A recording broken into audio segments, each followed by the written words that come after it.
Pricing is flat while sales are down and inventory is up once again, which only means one thing. If you are out looking for a home, this is your time. November real estate stats are out, and by the end of this video, I will show you why the next 2 months are going to be crucial, and they're going to be bringing you so many buying opportunities. My name is Ivaylo Stoyanov, your local real estate agent, and if you're curious how the market is doing currently, or where it's potentially going over the next few months, or maybe even in 2024, or how this is going to affect your decision to buy, sell, or invest, then you're going to want to watch the rest of this video, as I'm going to be breaking down the 3 important metrics that we look for in real estate, which are the number of listings that came on market, the number of sales, and of course, the price action or the pricing trends in the GTA.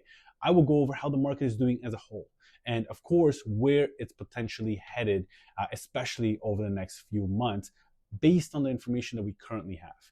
Most importantly, we're going to dive in at the end into how all of this is actually going to affect you as a buyer or as a seller in this market. All right, everybody. So we're going to start with GTA new listings first. Let's take a look at year-over-year numbers. We have a 19% increase since the same time last year. We're about sitting a little bit over 10,000, and last year we were a little bit under 9,000. So we definitely have an uptick of new listings on the market, which was expected this year. However, let's take a look at month over month, what's kind of happening. We had a decrease in listings of almost 4,000 month over month, which usually heading into the November, December month, we're always going to see a decrease in listings. However, we did see a little bit more of a decrease than we did over the last couple of years. Again, this is nothing out of the ordinary. As we head into the November and December months, we can anticipate that we will decrease even further in listings. So if we're taking a look at what might potentially happen in December, which we're already feeling right now, we're most likely going to get down to that 4,000-5,000 listings, which will pretty much cut listings down in half. Now, this is mainly due to the holidays. There's very few people there that are looking to either list or purchase homes around the holiday season. So you're going to see this probably decrease by half year over year, but we shouldn't have a significant change year over year in December. However, new listings, this was completely expected. Again, nothing out of the ordinary. So now let's jump straight into our next statistics, which is the GTA resale homes. So the amount of sales that happened in November.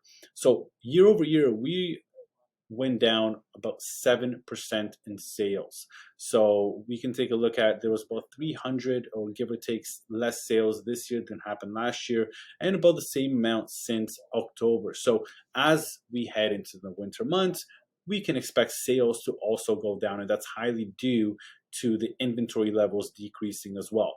However, what we've seen here is GTA new listings decreased by almost 4,000.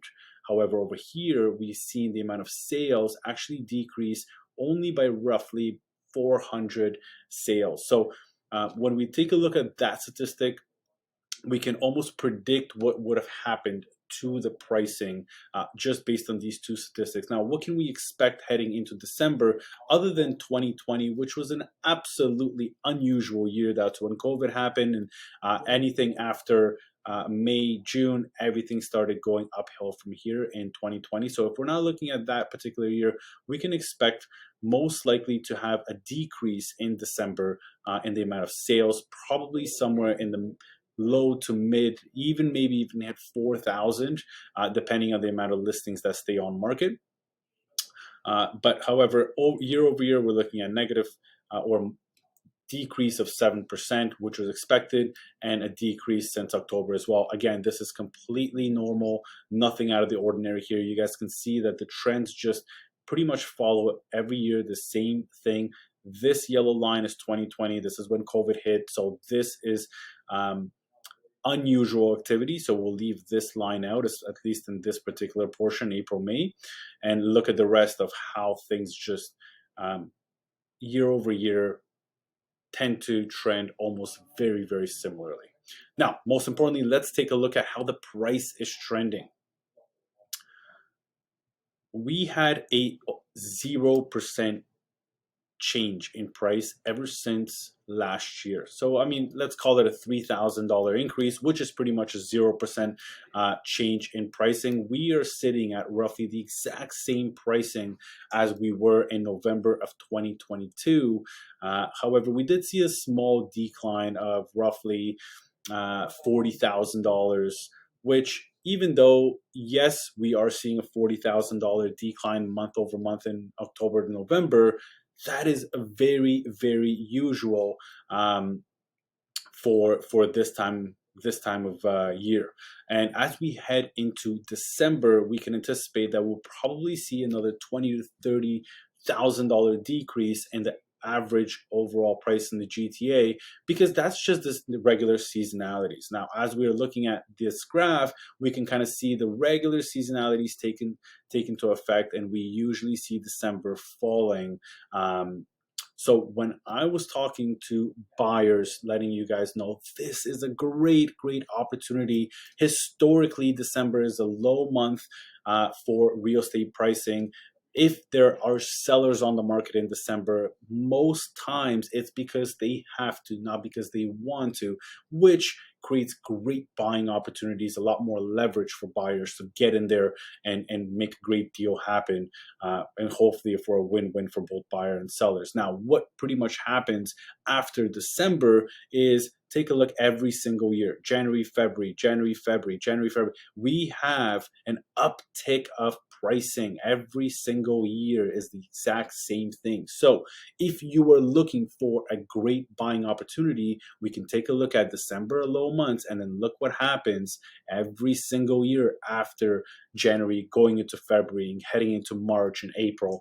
So that's where you're going to get a great deal right over here, and maybe in January as well. This is where you're going to make the best deals. That's not to say there won't be deals heading into the spring market. However, the best deals are going to be happening in December, this month, and as well as January, based on previous statistics. And this is just the last 5 years, but if we go back 10 years, it'll be the exact same thing. You're going to notice that this graph pretty much follows the exact same routine every single year.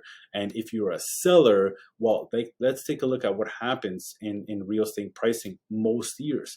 This March, April timeframe right over here is usually an amazing time to sell. What happens with more sellers is they tend to go on market right in the springtime in May. Well, if every seller out there wants to go on market in May, that creates an uptick in inventory levels. You want to go on market when there's no other sellers on market, and that usually happens in this March, April time frame, and it creates a great opportunity for sellers. So if you're a buyer, your opportunity is right over here in December and January. If you're a seller and you can hold out on selling your home, your opportunity will be right here in the March, April time frame to maximize your price point. Now, what's going to happen with interest rates is a completely different story. However, with interest rates, everybody anticipating that we'll probably see an interest rate decrease around this June time right over here. However, some people are predicting that it can happen as early as April. So it depends on when that happens. However, once they let us know or make us anticipate when this interest rate is going to happen, people are going to start pricing in that into the home pricing, which means that home prices are going to start going up. They're going to start going up pretty quickly based on so many buyers being on the sidelines and waiting to get into the market. So I hope this was helpful for the GTA pricing. Again, last time, great opportunity right over here in December, great opportunity right over here in January. If you're a buyer looking to maximize your leverage going into a seller negotiation, if you're a seller, there's going to be great opportunities, most likely around this March, April, May time. However, keep in mind that regardless of when you're looking to sell, take a look at pricing your property accordingly to what's happening in the market. I know what you may think the home is worth compared to what it's actually worth, so make sure that you're pricing your home accordingly. And the second thing is, make sure that you're marketing it on every possible channel out there. So, what do I think of the current market overall? We are still in a buyer's market and will continue to be in one for at least over the next few months, 3 to 4 months even. With Bank of Canada pausing interest rates again in December, we're going to start seeing more buyer confidence in the new year, especially with talks of interest rate cuts as soon as April of 2024. if you're a buyer, this is your time to take advantage. Lots of inventory out there, very negotiable sellers, very little competition, if any, and interest rate cuts on the horizon. Take this opportunity now. If you're a seller, price your home accordingly to what else is on the market in order to be competitive with other homes. Pricing your home correctly and also marketing your home on every available platform out there is going to be crucial to bringing more foot traffic through your home and resulting in the highest possible sale price.